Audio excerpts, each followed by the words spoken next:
आज के इस वीडियो को देखने के बाद आपको हमेशा के लिए यूकैरियोटिक और प्रोकैरियोटिक यानी ये जो कोशिका का विभाजन है इसको समस्या पूरी तरह से समाप्त हो जाने वाली है। क्योंकि बच्चों को कोशिका पहले तो समझ नहीं आता, फिर उसके बाद जब कोशिका में आता है यूकैरियोटिक प्रोकैरियोटिक ये वो तो बच्चे एकदम उनका दिमाग एकदम खराब हो जाता है। वो सारा एकदम एक ही चीज़ ना, जो भी पढ़ा है जो नहीं पढ़ा सब एक ही में घुस जाता है। फिर उसके बाद उसी में माइक्रोकांडिया आ जाता है, तो गोल्गी आ जाता है, तो लाइबोसोम आ जाता है, तो सब कुछ उसी में आ जाता है। इसलिए उनको बिल्कुल दिक्कत होता है।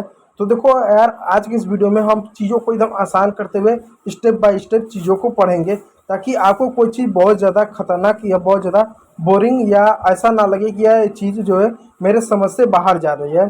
तो शुरू से सब एकदम शुरू करते हैं। तो बच्चों याद रखो, शुरू से एकदम शुरू करते हैं। क्या शुरू करते हैं? ये आपका मान लो केंद्रक है, ठीक। सॉरी, ये आपका कोशिका है। तो बहुत सारी कोशिका से मिलकर क्या बना हुआ है?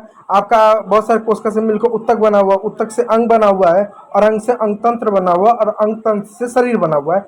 ये हमको मालूम है, इतना, इससे ज़्यादा कुछ नहीं मालूम है। जो आपकी कोशिका है, जब कोशिका अगर आप देखोगे तो उस कोशिका को दो भागों में बांटा गया है। जो कोशिका देखोगे तो उस कोशिका को दो भागों में बांटा गया है।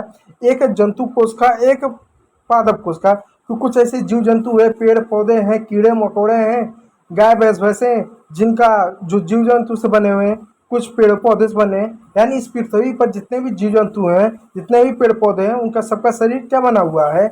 सबका शरीर क्या कोशिका से बना हुआ है। तो एक तो हमने पादप कोशिका और दूसरा हमने जंतु कोशिका के आधार पर हमने कोशिका का विभाजन किया। उसके बाद हमने एक आधार पर और कोशिका को विभाजन किया, यूकैरियोटिक और प्रोकैरियोटिक और यूकैरियोटिक। अब सवाल होता है ये प्रोकैरियोटिक क्या होता है और यूकैरियोटिक क्या होता है? अब सवाल होता है कि प्रोकैरियोटिक क्या होता है, यूकैरियोटिक क्या होता है। देखो, जो हमने जंतु और पादप कोशिका के रूप में हमने बांटा, वो वनस्पतियों के आधार पर, जंतुओं के आधार पर बांटा है। ये जो प्रोकैरियोटिक है और जो यूकैरियोटिक है, यह हम जो बांट रहे हैं उनके कार्य करने की क्षमता के आधार पर बांट रहे हैं, उनकी आंतरिक संरचना के आधार पर बांट रहे हैं, इस आधार पर इसको बांट रहे हैं। तो देखो, यूकैरियोटिक और प्रोकैरियोटिक क्या होता है? यूकैरियोटिक में आपका जो होता है जीवाणु हो गया, जो जीवाणु हो गया, जो नीलहरी शैवाल हो गया, जो शैवाले हो गए, ये सारे चीज़ें क्या किस में आते हैं? आपके प्रोकैरियोटिक में आते हैं। यूकैरियोटिक में आपके कौन आते हैं? हरे पेड़ पौधे आ गए, जीव जंतु आ गए, कीड़े मकोड़े आ गए, ये सारे किस में आते हैं? ये सभी यूकैरियोटिक में आते हैं। अब इन दोनों में अंतर समझिएगा।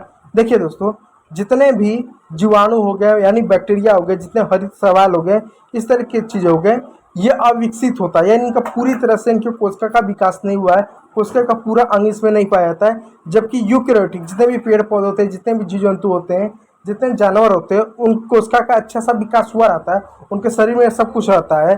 कैसा विकास रहता है? जो प्रोकैरियोटिक होता है उसके अंदर केंद्रक उपस्थित नहीं होता है, उसके अंदर केंद्रक आवरण नहीं होता है। ये केंद्रक होता है, कोशिका में ये केंद्रक हो गया, फिर केंद्र के चारों एक आवरण होता है जिसको केंद्रक आवरण कहते हैं, ये नहीं पाया जाता है। फिर माइक्रोकांडिया नहीं पाया जाता है, जो एक तरह से ऊर्जा का निर्माण करता है।